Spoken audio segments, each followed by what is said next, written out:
और S-500 को लेकर रूस का भारत को बड़ा ऑफर, भारत में ही बनाने और तकनीक ट्रांसफर का ऑफर है। डील में भारत को सिस्टम दूसरे देशों को बेचने की तक इजाजत मिलेगी। मेजर गौरव, ये तो बड़ी फीट है, बहुत बड़ी बात है। और यह फैसिलिटी ब्रह्मोस में नहीं है अभी, मैं आपको बता दूं। ब्रह्मोस भारत में बनता है, रशिया और भारत का यह कोलैबोरेशन है, लेकिन क्योंकि उस कंपनी में पार्टनरशिप या ओनरशिप इस किस्म की है कि अगर भारत किसी देश को बेचना चाहे तो भारत को पहले रूस से परमिशन लेनी पड़ती है। मैं ब्रह्मोस की बात कर रहा हूं। ठीक है। तो यानी कि अगर भारत ने आर्मेनिया को बेचा है, उदाहरण के लिए फिलीपींस को बेचा है, तो रशिया ने ओके बोला है, तब जाके बिका है। अब यहां पे रशिया कुछ और कह रहा है, क्योंकि वो डील बहुत पहले की है ब्रह्मोस की। अब क्योंकि यूक्रेन का वॉर हो गया है रशिया के बीच में और रशिया काफी हद तक आइसोलेटेड है, ये रशिया का एक रीच आउट है। यही रशिया ने Su-57 के लिए हमें बोला था कि भाई हम आपको दे देते हैं पूरा make in India, 100% transfer of technology, आप नासिक में बनाइए, खुश रहिए, आबाद रहिए, सब कुछ ले लो हमसे, सोर्स कोड वोर्स कोड सब ले लो। ये रूस ने बोला है, यही रूस बोल रहा है S-500, और भारत के पास नहीं है भाई साहब, बाय द वे। और S-500 लेवल का जो सरफेस टू एयर पूरा मिसाइल या पूरा सिस्टम जो है एयर डिफेंस का, वो बहुत कम देशों के पास इस लेवल का सिस्टम है। एक्चुअली किसी के पास नहीं होगा, किसी के पास नहीं है। S-500 का तोड़ किसी के पास नहीं है। ये थाट से भी बेटर है। अच्छा। इसका ये कि ये राइट फ्रॉम जो एटमॉस्फेयर है, वहां से लेकर के ये बिल्कुल क्लोजन वेपन्स तक। सर ये J-20 को, J-20, J-35, F-35 को पकड़ लेगा ये। यही तो मुसीबत है। सर आप F-35 कह रहे हैं, ट्रंप वैसे ही गुस्सा है। वो कहना नहीं चाहिए, लेकिन ये वहां तक को पकड़ने की इसके अंदर स्टेल्थ एयरक्राफ्ट के लिए बनाई है। तो ये अपने आप में, जहां तक एयर डिफेंस का सिस्टम का सवाल है और हाइपरसोनिक मिसाइल्स का सवाल है, एक बात मैं कहना चाहूंगा आपके माध्यम से, उसमें Russia is supremo. Russia is supremo in rocketry, in speed, in metallurgy, और US is supremo in software, sophisticated technology. तो जब आप दोनों का जहां मिश्रण हो जाएगा, तो आपके पास ऐसी चीज आ सकती है जो एकदम, आप खिड़की से कहते हैं ना, कान से घुस जाएगी। तो ये वाली चीज आ जाएगी। तो जो खिड़की से मिसाइल के घुसने वाली प्रिसीजन स्ट्राइक की बात हम कर रहे हैं, वो जो है ना, फिर इतना प्रिसीजन आ जाएगा कि सीधे कान, वो जो नाभि में कहते हैं ना मारेंगे, वो वाली स्थिति आ जाएगी। लेकिन अगली खबर देखिए, ईरान का S-400 परीक्षण की खबर। इस्फहान के पास S-400 का ऑपरेशनल टेस्ट किया गया। S-400 की तैनाती से अब ईरानी एयर स्पेस में घुसना आसान नहीं होगा। अब ये S-500 के बाद S-400 की हम बात कर रहे हैं जी। S-400 ईरान के पास आ जाना, वो उस ईरान के पास आ जाना जो ट्रंप के मारने के लिए क्राउड फंडिंग कर रहा है, चंदे जुटा रहा है, वो जो कह रहा है जब धूप ले रहे होंगे तब मारेंगे ड्रोन से। हाँ। अब मुझे एक बात ये समझ में नहीं आई, ये दिया किसने, क्योंकि ये अभी अभी मिला है।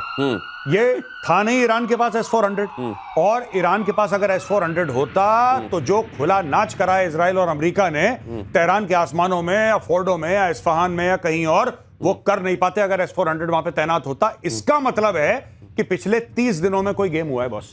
पिछले 30 दिनों में गेम हुआ है। क्या टुकड़ों टुकड़ों में ले जाके अलग अलग शिप से असेंबल किया होगा? क्या हुआ? आप पूरा का अगर रूस ने दिया है, और रूसी देगा और कौन देगा, आपने पूरा का पूरा सिस्टम जहाज के अंदर डाला, फ्लाइट लैंड हुई। देखिए रशिया से अगर आप मैप देखेंगे तो ईरान पूरा सेंट्रल एशिया से लगता है, और वो जो कजाकिस्तान, किर्गिस्तान, तजाकिस्तान, जितने भी स्थान है ऊपर, पूरे ऊपर की तरफ आप देखेंगे, नॉर्थ की तरफ जो स्थान है, वो सारे के सारे वहां पे अभी भी लैंग्वेज रशिया, वो रशिया की तो हिस्से थे। तो ऐसा हो सकता है टर्की के पास बड़े दिनों से यूज नहीं हो, पन्नी लगे हुए खड़े हैं। मेरे पास, मुझे वही ध्यान आया, लेकिन मुझे नहीं लगता कि टर्की, मेरे जब आपने बोला ना अभी, मेरे सबसे पहले टर्की के पास पड़े, और टर्की को F-35 चाहिए, बिल्कुल आप उसी सूरत में बोल रहे हैं ना। मुझे ऐसा लगा कि टर्की, आई डोंट थिंक कि रूस से इतने अपने रिश्ते या तो परमिशन ले लिया, आई डोंट नो, पर ऐसे नहीं हो सकता कि सर एक सिस्टम किसी और को पकड़ा दिया इतना बड़ा। ये सिस्टम बाय इटसेल्फ, अगर मान लें आपने रोड मोबाइल जाके छोड़ दिया, उससे तो काम नहीं करने वाला। तो मतलब उसको समझाना, बुझाना, इंस्टॉल करना, देखना, ट्रेनिंग देना, उसमें बहुत सारी चीजें इन्वॉल्व हैं। फिर उसकी लॉजिस्टिक सप्लाई को मेंटेन करना। तो ये जब तक OEM, ओरिजिनल इक्विपमेंट मैन्युफैक्चरर नहीं इन्वॉल्व होगा, ये काम संभव नहीं है। ओरिजिनल इक्विपमेंट मैन्युफैक्चरर को इन्वॉल्व होना पड़ेगा, इसलिए रशिया इन्वॉल्व होगा ही होगा इस मामले में। टर्की से जाए ये दूर की कौड़ी लग रही है, लेकिन किसी भी संभावना से आज के विश्व में क्या इनकार कर सकते हैं आप। और अगली खबर यह है कि ओमान की खाड़ी में अमेरिकी युद्धपोत पर ड्रोन से हमला हुआ है। ड्रोन हमले में 3 अमेरिकी नौसैनिक घायल हैं। अमेरिका का आरोप कि ईरान समर्थित हूती लड़ाकों ने यह हमला किया है। ईरान ने अमेरिका के आरोपों से इनकार किया है। वैसे अमेरिका और ईरान के बीच में सर जैसी छूट पकड़ चल रही है बहुत दिनों से, मुझे लगता है कि कहीं दुनिया को भी ये लगने लगा है कि कितना इसमें जेन्युइन है और कितना फिक्स्ड है मैच।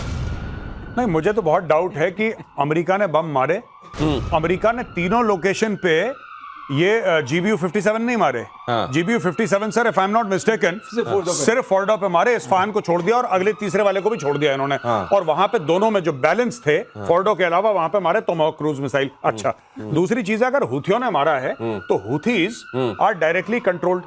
और हम बात नहीं कर रहे थे हफ्ता 10 दिन पहले कि हुथियों ने मिसाइल मार दी ये सब, और आपने ही पूछा था भैया आई कहां से? आई कहां से? तो यहीं से आई, पहली चीज यहीं से आई। अब मुझे नहीं लगता, ये देखिए ये सब चीजें ना, मुझे ट्रंप की एक बात तो बिल्कुल समझ में नहीं आती, मैं ऑन रिकॉर्ड बोलना चाहता हूं। पहले आप चाहते हो कि हथियार आपके खरीदें, फिर आप कहते हो लड़ो मत, तो हथियार दिए क्यों इन द फर्स्ट प्लेस? ताकि वो बीच में जाके सीटी बजा के फुर्र करके बोले कि चलो नोबेल नोबेल मेरा नोबेल, शांत हो जाओ। आप अगर हथियार बेच रहे हैं तो लड़ने के लिए ही है। फिर या तो आप हथियार ना बेचें, फिर आप कुछ और टेडी बेयर बेचें। आप टेडी बेयर बेचा करें और आप उसके बाद कहें कि अब मैं पीस के लिए अप्लाई करता हूं। वैसे ये जो कहा जाता है कि अभी सुनामी आई, तो पता नहीं किसी ने कहा कि ये ट्रंप ने अचानक उठकर कहा कि मैंने सुनामी से कह दिया रुको तुम नहीं उठ सकती, और उसके बाद सुनामी ने उठना बंद कर दिया। क्योंकि तो कहीं भी सीज फायर करा देते ये सुनामी के ऊपर टैरिफ लगा देगा अगर सुनामी ने मना कर दिया कि तुमने कब बोला था। हाँ, परसेंटेज 25% टैरिफ सुनामी के ऊपर। हिम्मत कैसे हुई इसकी? ये सर, ये जो हुतियों ने किया है, ये सीज फायर को एक तरीके से चैलेंज है कि तुम हो ना सीज फायर की सीटी बजाने वाले, लो ये मार दिया, आप बताओ क्या करोगे। अब ये होगा क्या इसका? देखिए, हाँ, हूती को कंट्रोल करने के लिए ईरान को कंट्रोल करना ही पड़ेगा।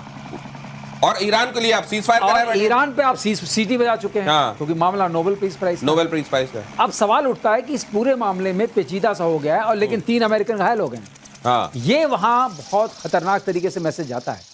अगर कोई अमेरिकन सोल्जर घायल होता है या मरता है, वो अमेरिकन पब्लिक टॉलरेट नहीं करती है। तो ये इनके लिए बहुत बड़ा पॉलिटिकल चैलेंज है कि आप किस तरह की राजनीति कर रहे हैं कि हमारे हूती मार दे रहा है हमारे सोल्जर्स को। वो भी मतलब कोई बड़ा, हाँ सही बात है। अब ईरान ही कुछ करता तो समझ में आता। मतलब कोई ये प्रॉक्सी मार दे रहे हैं, प्रॉक्सी मार दे रहे हैं। और किस तरह का डिफेंस सिस्टम, अब नहीं उठेगा सवाल।